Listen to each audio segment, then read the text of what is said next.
بسم اللہ و باللہ و توکلت علی اللہ قال اللہ تبارک و تعالی فی سورۃ البقرہ، سورۃ البقرہ آیت نمبر 3۔ بسم اللہ الرحمن الرحیم۔ الذین یؤمنون بالغیب ویقیمون الصلاۃ، وعلیکم السلام، وَيُقِيمُونَ الصَّلَاةَ وَمِمَّا رَزَقْنَاهُمْ يُنْفِقُونَ۔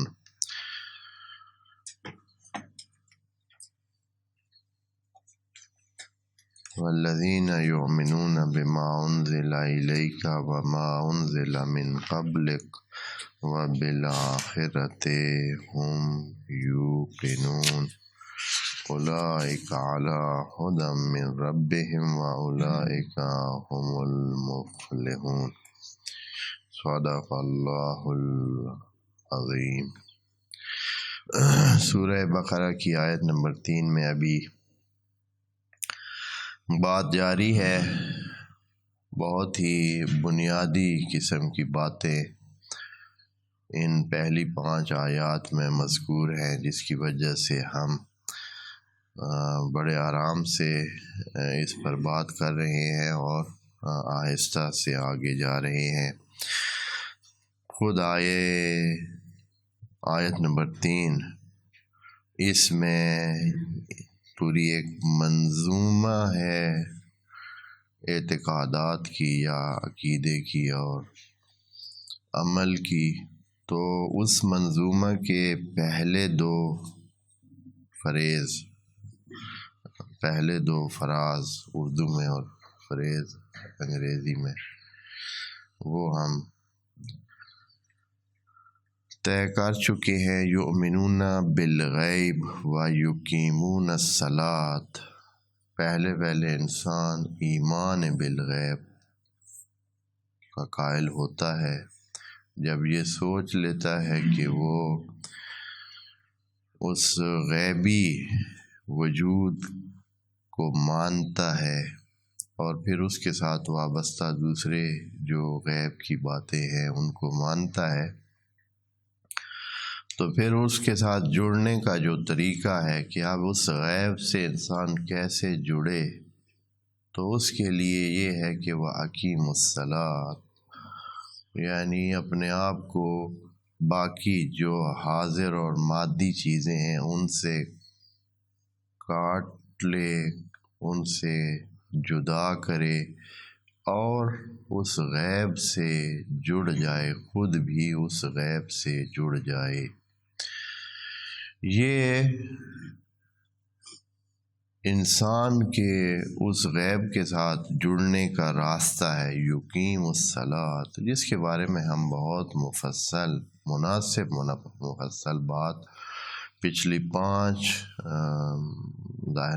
یا 6 نشستوں میں عرض کر چکے ہیں۔ آج ہم اگلے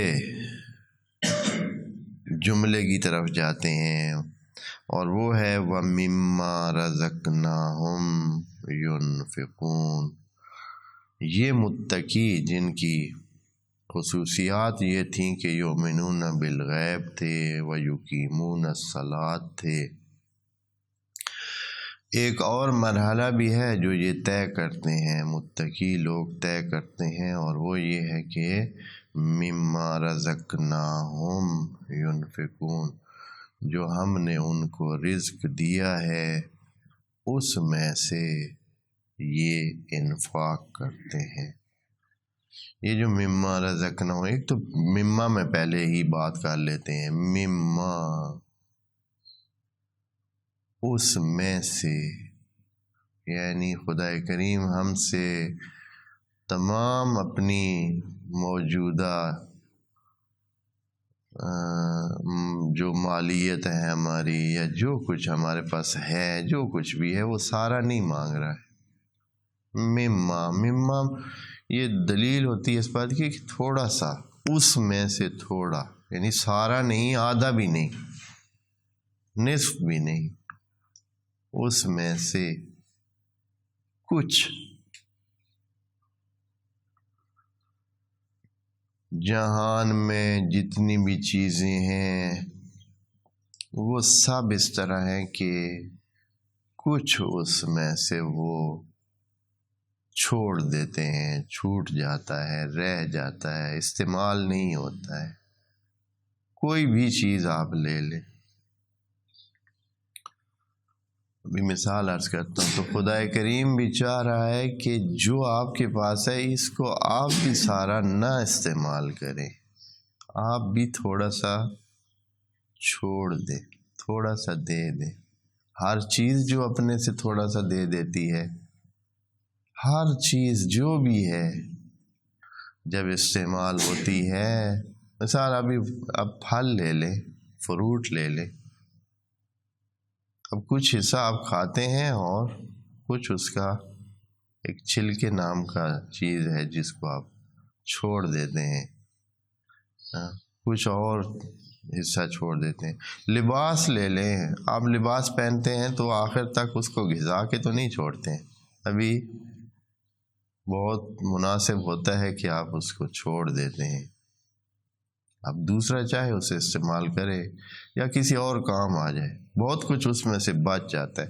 آپ کوئی فرض کریں فرنیچر لے لیں، آپ 4 سال 5 سال 2 سال استعمال کرتے ہیں اور اس کے بعد ابھی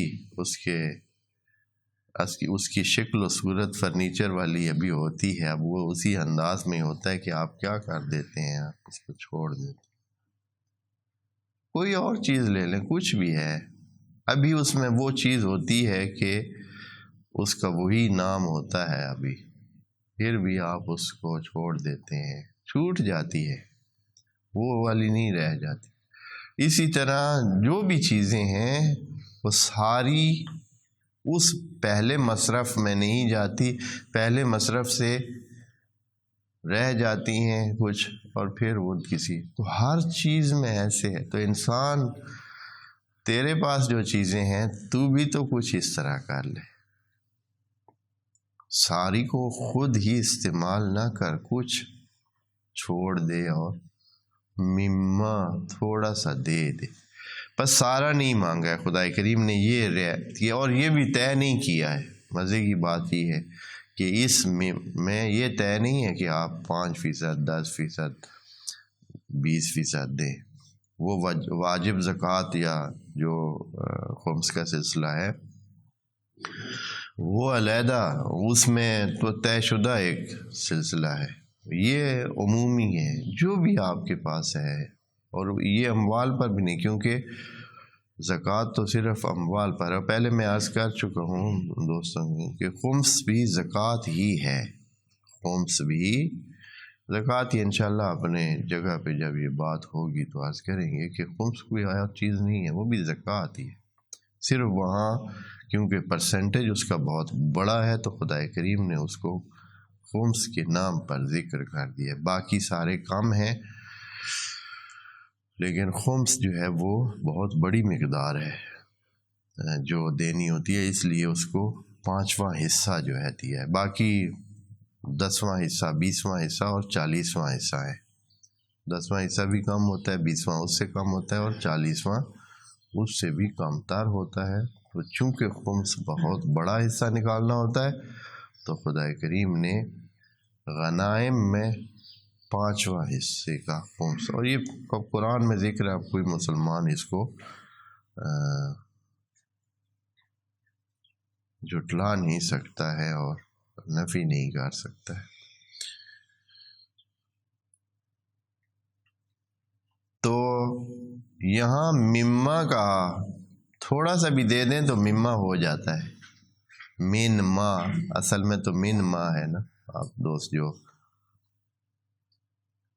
کلام کے آداب سے واقف ہیں، جب یہ اکٹھے ہوتے ہیں تو پھر جڑ جاتے ہیں، تلفظ میں تجوید میں آپ یہ چیز پڑھتے ہیں کہ جب قرب المخرج ہوتا ہے، 2 حروف قریب المخرج ہوتے ہیں تو پھر ان کو آپس میں ادغام کر دیا جاتا ہے۔ یہ من ما تھا تو من ما سے وہ نون اور میم کا مخرج بہت قریب ہے تو اس کو میم میں تبدیل کر دیا اور پھر بن گیا مما، من ما بن گیا مما۔ اچھا، تو طے نہیں ہے کہ کتنا، بس تھوڑا سا بھی اگر کسی نے 1% بھی دے دیا، 1% بھی دے دیا یا اس سے بھی کم دے دیا، اگر کسی کے پاس 200 بوری ہیں، آدھی بوری دے دی تو بھی یہ مما اس میں صادق آ جائے گا، یہ صادق آ جائے گا پھر بھی، ہاں، یعنی کہ آدھا فیصد بنتا ہے 200 بوری میں سے اگر کوئی 1 بوری دیتا ہے، 100 بوری میں سے آدھی بوری اگر دیتا ہے تو یہ ½ وَمِمَّا رَزَقْنَاهُمْ، یہ رزقناہم کیا کہہ رہا ہے؟ رزقناہم، جو ہم نے دیا ہے۔ اللہ یہ کہہ رہا ہے کہ اس میں ایک چیز فقہی پہلو بھی موجود ہے کہ رزقناہم، حلال سے دیں۔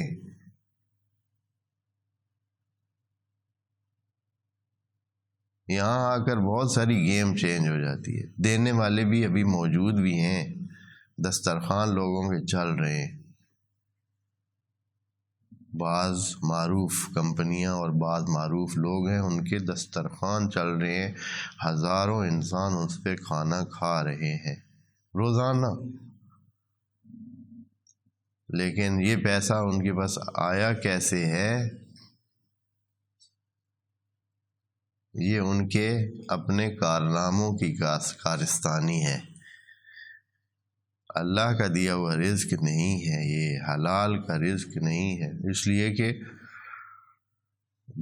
جیسے بھی اپنے طریقے اپنا کر انہوں نے مختلف طریقوں سے پیسہ ہتھیایا ہے، چاہے گورنمنٹ کے ذریعے، چاہے اپنے ذرائع سے، جیسے بھی، اب وہ اس میں سے کچھ دے رہے ہیں، کچھ ہیں جو بڑی بڑی مساجد بنا رہے ہیں، بڑے بڑے سلسلے کر رہے ہیں، مسجد بن رہی ہے، اس میں اتنی بھاری رقم دے دیتے ہیں، اور اپنے کام کیسے ہیں؟ ہزاروں انسانوں کا خون نچوڑ رہے ہیں، ہزاروں انسانوں کا خون جو ہے وہ نچوڑ رہے ہیں اپنے کارخانے کی مہنگی پروڈکٹ کے ذریعے، اپنے مہنگے سلسلوں کے ذریعے، ادھر سے اور پھر ادھر سے وہ دے رہے ہیں، لیکن اس آیت کا وہ حصہ نہیں بن سکتے ہیں، مما رزقناہم نہیں ہے وہ۔ اللہ کہہ رہا ہے کہ شرط ہے میری، اور یہ جملہ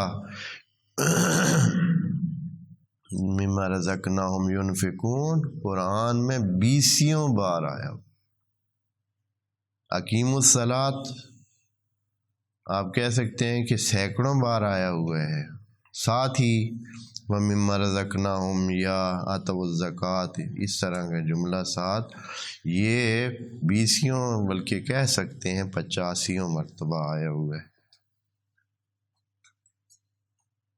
مِمَّا رَزَقْنَاهُمْ يُنْفِقُونَ، اچھا اب تھوڑا سا يُنْفِقُون کا معنی بھی یعنی انفاق کرنا، یہ بھی صرف اتنا نہیں ہے کہ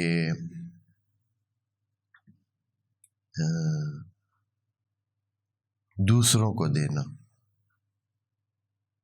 ينفقون کا مطلب دوسروں کو دینا نہیں ہے، صرف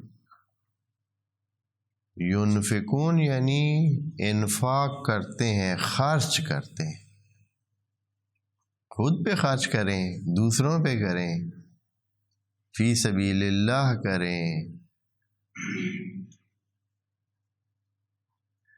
وجہ کیا ہے؟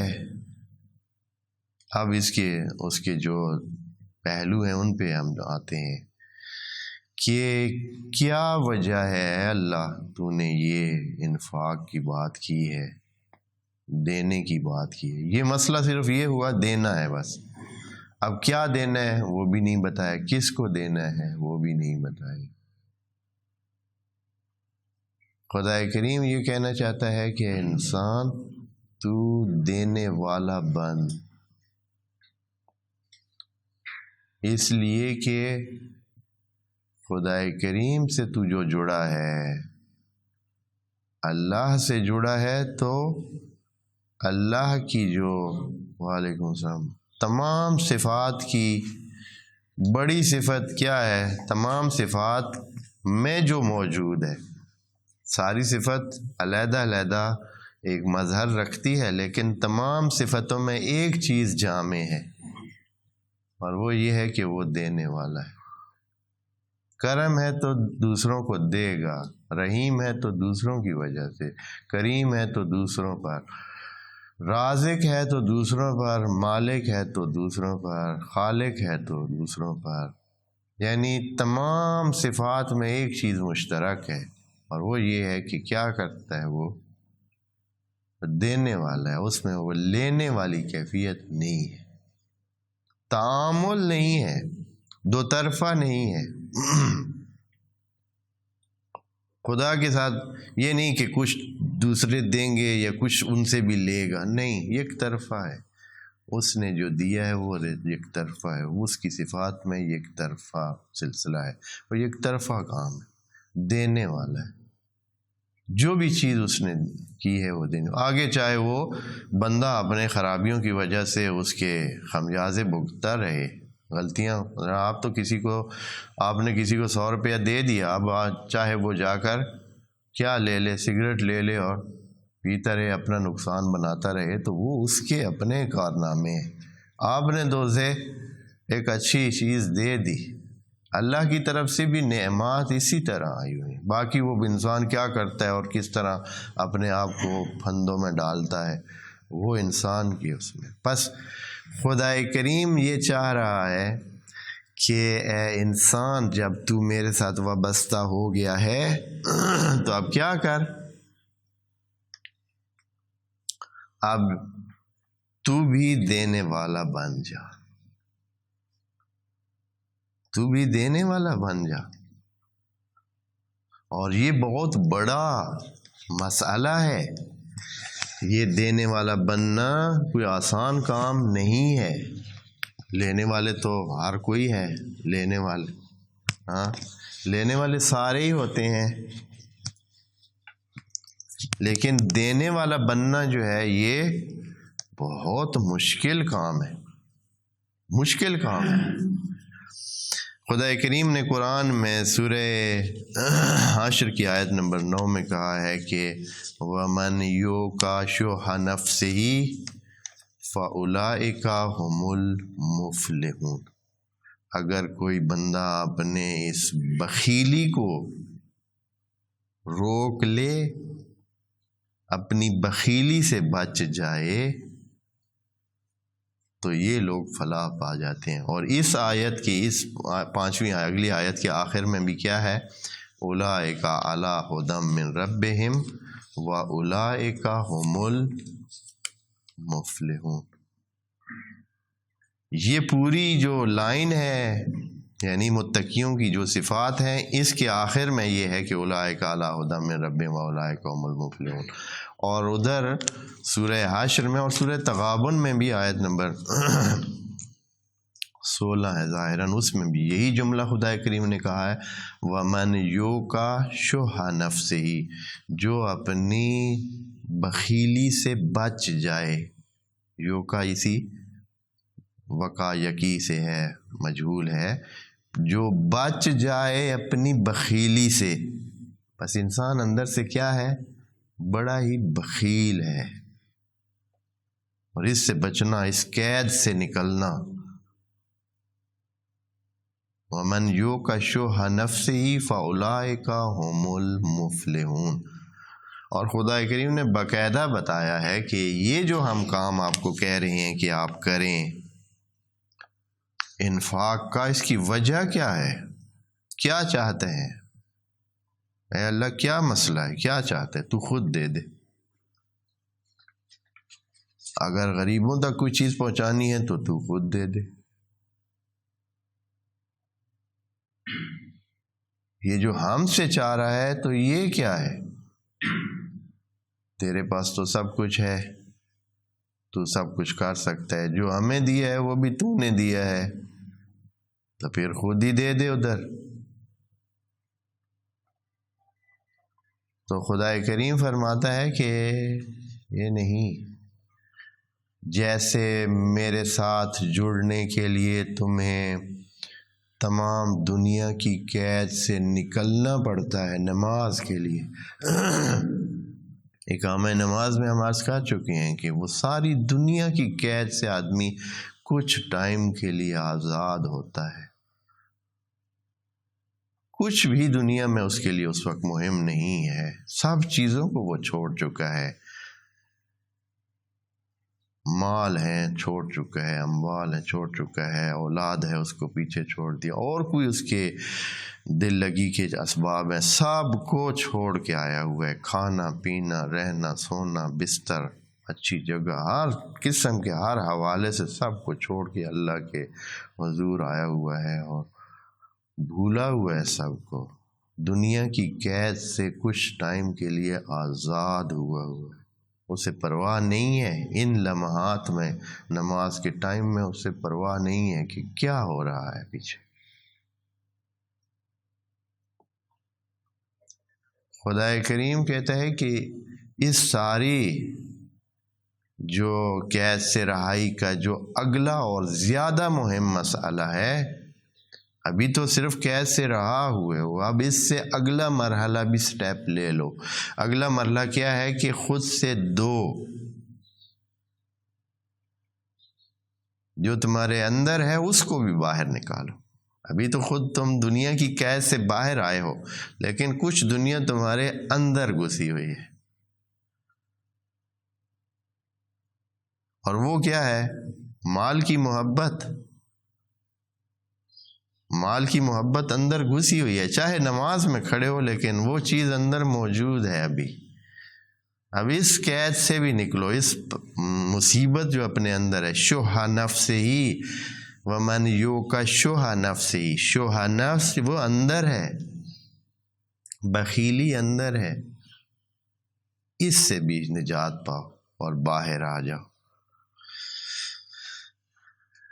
دیکھیں خدا کریم کیا فرماتا ہے سورہ النحل کی 75 نمبر آیت میں۔ خدا کریم بڑی ڈاڑھی، بڑی سخت قسم کی مثال دیتا ہے، کہتا ہے ضرب اللہ مثلا عبدا مملوکا لا یقدر علی شیء، ضرب اللہ مثلا عبدا مملوکا لا یقدر علی شیء۔ اللہ مثال دیتا ہے انسانوں آپ کو سمجھانے کے لیے ایک ایسے بندے کی جو کچھ بھی نہیں کر سکتا۔ عبد مملوک ہے، غلام ہے، کچھ بھی نہیں کر سکتا ہے۔ ایک یہ مثال، یعنی کچھ اچھائی کر ہی نہیں سکتا ہے، کسی کو دے ہی نہیں سکتا ہے، کیونکہ وہ خود مملوک ہے۔ مملوک کا مطلب ہوتا ہے کہ وہ کسی کی ملکیت میں ہے، دوسرا اس کا کوئی مالک ہے، اس کے ہاتھ بندھے ہوئے ہیں، وہ کچھ نہیں کر سکتا ہے۔ یہ ایک مثال۔ ومن رزقناہ، دوسری مثال۔ ایک مثال یہ ذہن میں رکھیں نا، تو ساتھ ہی خدا کریم کہتا ہے کہ یہ دوسری مثال بھی دیکھیں۔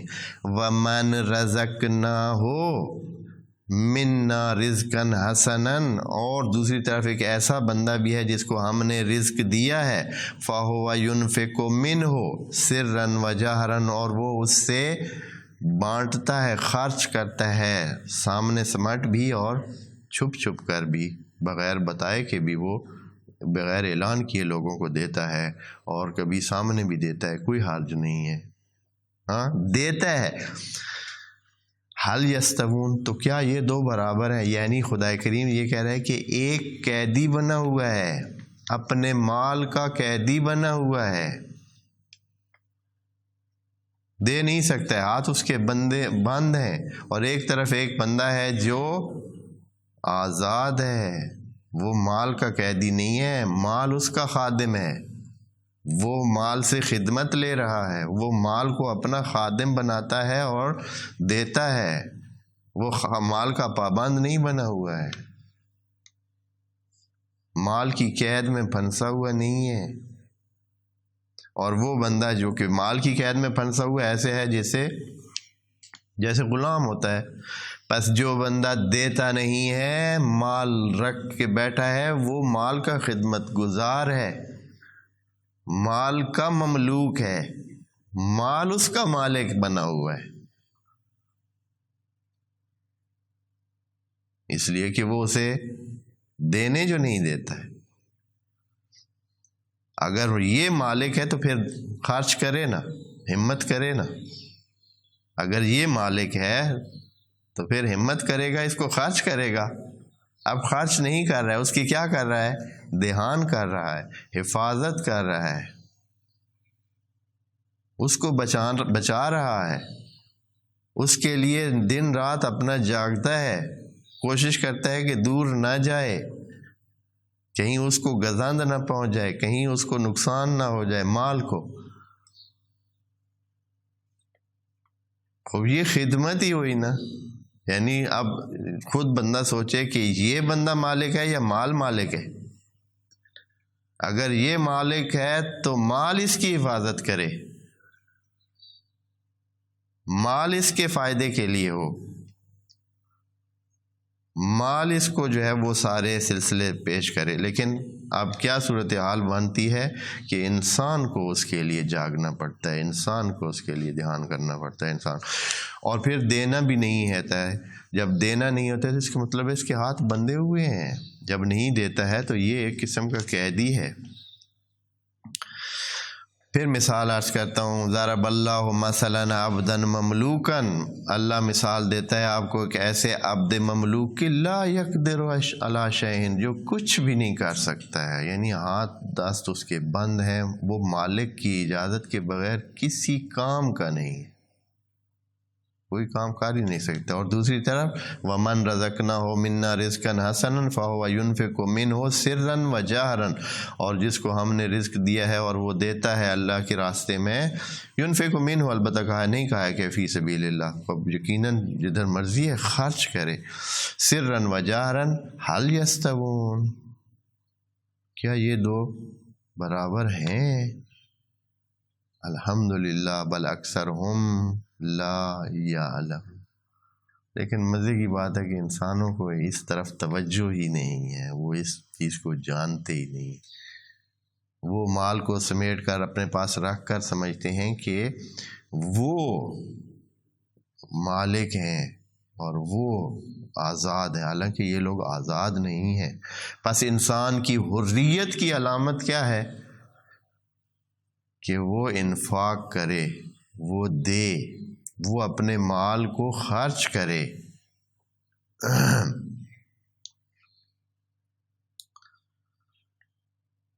اور انسان کی یہ جو صفت ہے اس کو توڑنے کے لیے، یعنی شح نفس جو ہے، بخیلی جو ہے، اس کو توڑنے کے لیے ہی یہ خدا کریم نے کہا ہے۔ وہ جو میں نے سوال پیش کیا ہے اس کا جواب یہ ہے کہ خدا کریم نے ہمیں آزاد کرنے کے لیے، کہ آپ اس قید سے نکلیں۔ یہ بہت چھوٹی چیز ہے آپ کے لیے کہ آپ اس کی قید میں رہیں، اور یہ نہیں کہا کہ سہارا دے دیں اور آپ خود نبی کریم کو کیا کہا؟ لا تجعل یدک مغلولۃ الی عنقک۔ ایک دن نبی کریم ایسے گھر سے باہر نکلے ہیں تو آگے دروازے کے باہر نکلتے ہی کوئی ایسے مانگنے والا تھا، اس نے ننگا تھا، کپڑے تھے نہیں اس کے پورے، یا کم از کم قمیض نہیں تھی، تو اس نے کہا اے رسول خدا مجھے دے دیں، قمیض نہیں ہے میری، میں ننگا ہوں۔ اس طرح تو حضرت نے جو ہے وہ اپنی قمیض اتار دی۔ اب اس وقت یہ تو نہیں تھا کہ حضرت کے ادھر پیچھے بہت ساری قمیضیں لٹکی ہوئی ہیں استری شدہ، ہاں ایک قمیض تھی پہنی ہوئی تھی۔ اب حضرت نے وہ قمیض جب اس نے مانگا رحمت للعالمین، ہاں انک لعلی خلق عظیم کے مالک نے وہ اپنی قمیض اتاری اور دے دی۔ اب خود بدن پہ کچھ بھی نہیں ہے، گھر چلے گئے واپس، اوپر سے نماز کا ٹائم ہو گیا، مومنین ادھر جماعت کے لیے کھڑے ہیں۔ آج کل کے بقول آغا صاحب کے پاس قمیض ہی نہیں ہے کہ پہن کے آئے۔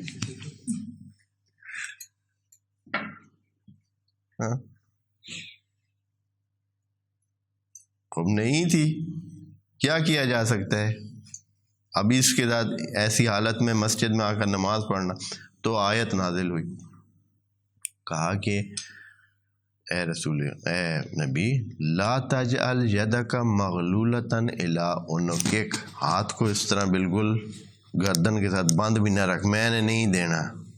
یہ جو نہیں دیتے ہیں نا، وہ بچے ہوتے ہیں نا جب، تو ان کی نفسیاتی کیفیت یہی ہوتی ہے کہ وہ نہیں تو دیتے نا، لیکن اس کو کیا کرتے ہیں، ساتھ ایسے بھی کرتے ہیں، میں نہیں دینا۔ ہاں، تو ہاتھ کو اپنی گردن سے مت چپکا، اور ولا تبسطھا کل البسط، اور اتنا کھلا بھی نہ رکھ کہ بس دے دے، جو چیز ہے دے دے، فتقعد ملوما محسورا، پھر گھر میں بیٹھ کر روتا رہے۔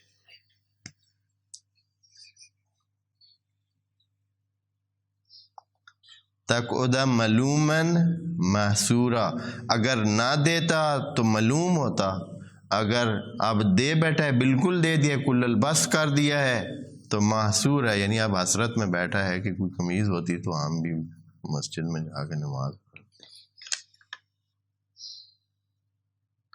تو پس خدا کریم یہ اس آیت میں یہ بھی چیز ہے کہ یہ نہیں دیکھنا کہ آگے کچھ ہے یا نہیں، خدا کچھ دے سکتا ہے یا نہیں، کوئی اور اس کو کچھ دے سکتا ہے یا نہیں، خود وہ کر سکتا ہے یا نہیں۔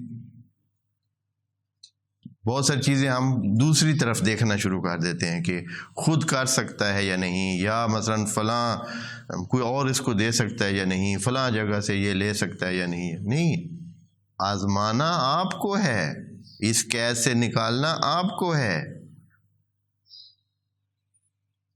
تو پھر آپ اس چکر میں پڑیں کہ بھائی اللہ ان کو دے سکتا ہے، نہیں، پھر آپ کا تو مسئلہ حل نہیں ہوگا۔ اللہ تو دے سکتا ہے، دوسرے بھی دے سکتے ہیں، وہ خود بھی ممکن ہے کام کر سکتے ہیں، وہ ممکن ہے خود کسی طریقے سے ادھر ادھر کر کے، لیکن وہ اس سے آپ کا مسئلہ تو حل نہیں ہوتا ہے، آپ تو اسی طرح قیدی رہیں گے۔ بس اللہ یہ ان کا مسئلہ حل کرنا اللہ کے لیے وہ نہیں ہے، وہ یہ کبھی بھی قرآن کی کسی آیت میں یہ نہیں ہے کہ میری مخلوق کا کچھ مسئلہ حل کر دیا کریں، آپ کا کیا ہو جاتا ہے، کبھی اللہ نے یہ نہیں کہا۔ یہ اس آیت میں یہ جو ابھی فلا تقعد ملوما محسورا میں واضح یہ پیغام ہے کہ آپ ان کی فکر نہ کریں، اپنا نظام ٹھیک رکھیں، جو جتنا دینا ہے وہ بھی دیں، اور اس طرح بھی نہ کریں کہ خود مسائل میں پڑ جائیں۔ باقی ادھر کیا ہوتا ہے اس کو آپ رہنے دیں، وہ اللہ کا اپنا نظام ہے۔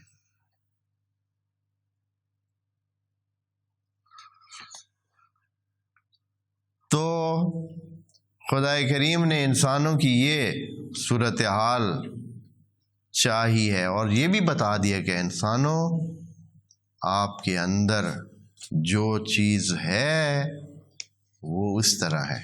وَخُلِقَ الْإِنسَانُ هَلُوعًا، انسان کو ہم نے ہلو خلق کیا ہے۔ وہ کیسے ہے اللہ؟ ہلو کیا ہوتا ہے؟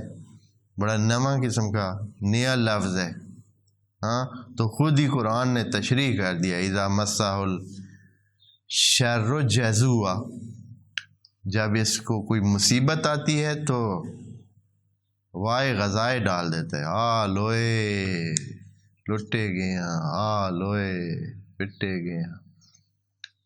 اور جب اس کو وَإِذَا مَسَّهُ الْخَيْرُ مَنُوعًا، اور جب اس کے پاس خیر آتی ہے تو بالکل ہاں بھائی تو میں اپنی یہ تو میں کول رکھے سا، یہ تو میں دینی نہیں، یہ تو میں بہت پیاری ہے۔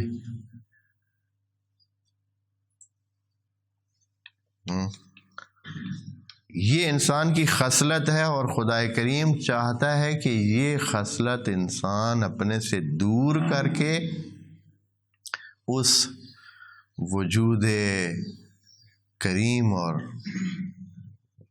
رحیم کے ساتھ جڑ جائے، اور اس طرح کی صفات اپنائے جو اس میں ہے، کہ کیا کہ دینے والا ہے۔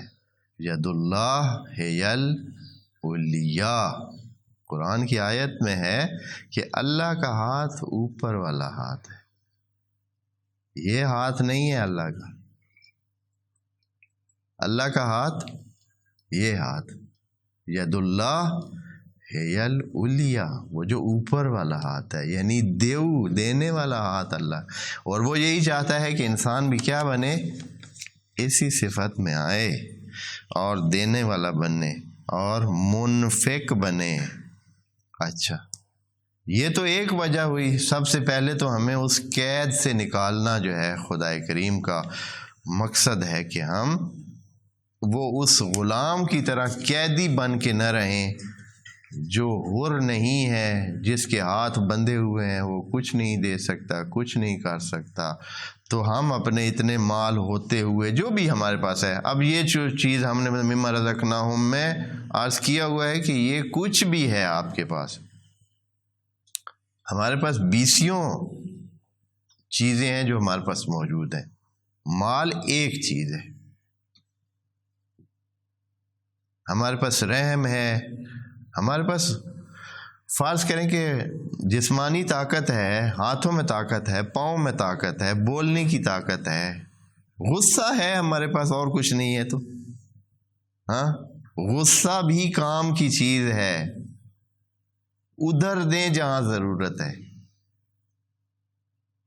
جہاں ضرورت ہے۔ ہاں، یہ البتہ بات ذہن میں رکھیں کہ ایسے نہیں ہے کہ آپ بلا وجہ جو ہے وہ اپنے جو چیزیں آپ کے پاس ہیں وہ اس کو کرتے رہیں۔ مثلاً آپ کے پاس رزق بہت ہے تو آپ نہر میں ڈالتے رہیں، بھائی انفاق کریں، یہ نہیں، جگہ بھی ٹھیک ہونی چاہیے اور مکان و زمان کا دھیان خود نے کرنا ہے کہ وہ جگہ ایسی ہو تو آپ کے پاس ایک روب کی پاور ہے، آپ کے پاس روب ہے، آپ کے پاس کوئی معاشرے میں مقام ہے، آپ کے پاس کوئی پوسٹ ہے۔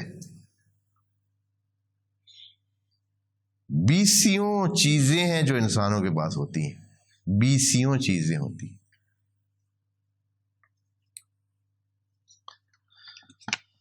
آپ صحت مند ہیں، یہ بھی کتنی بڑی نعمت ہے، کتنی بڑا رزق ہے۔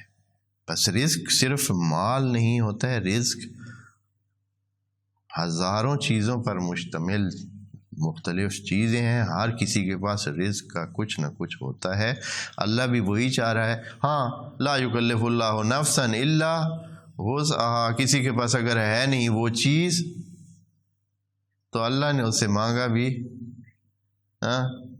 کسی کے پاس اگر کسی چیز کی اس کو نہیں آتا ہے، وہ جیسے کہتے ہیں اس کام کے کرنا نہیں آتا ہے تو اللہ اس سے نہیں چاہتا ہے کہ تم جا کر خراب کرو، اب جو آتا ہے وہ کرو۔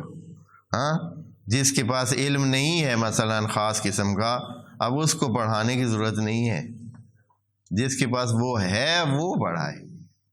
کسی کو ریاضی آتی ہے تو ریاضی پڑھائے، اب یہ نہیں کہ چونکہ ریاضی آتی ہے، علم آتا ہے تو پھر وہ اردو لے کر بیٹھ جائے، میں اردو پڑھاؤں گا یا انگریزی پڑھاؤں گا، نہیں، وہ ریاضی ہی پڑھائے، جو ہے اس کے پاس وہی کرے، بس محدود ہے۔ تو انشاءاللہ اس مما رزقناہم ينفقون کے بارے میں مجھے لگتا ہے کہ آج بات نہ مکمل ہو سکی، اس میں اور بھی وجوہات ہیں کیوں ہمیں انفاق کرنا چاہیے۔ ایک وجہ پہلی یہ تھی کہ انسان اپنے اس خصلت بد یعنی شوہ نفس جو ہے، بخیلی جو انسان کے اندر بھری ہوئی ہے، اس کی قید سے نجات پائے۔ اس کے بعد باقی بھی کئی وجوہات ہیں جن کی وجہ سے مما رزقناہم ينفقون بنتا ہے کہ انسان کو یہ مقام دیا جائے کہ وہ منفق بنے اور انفاق کرے، خرچ کرے اور خرچ کرنے والا اور انسان بنے۔ انشاءاللہ اس کو اگلے سیشن میں عرض کریں گے۔ والسلام علیکم ورحمۃ اللہ وبرکاتہ۔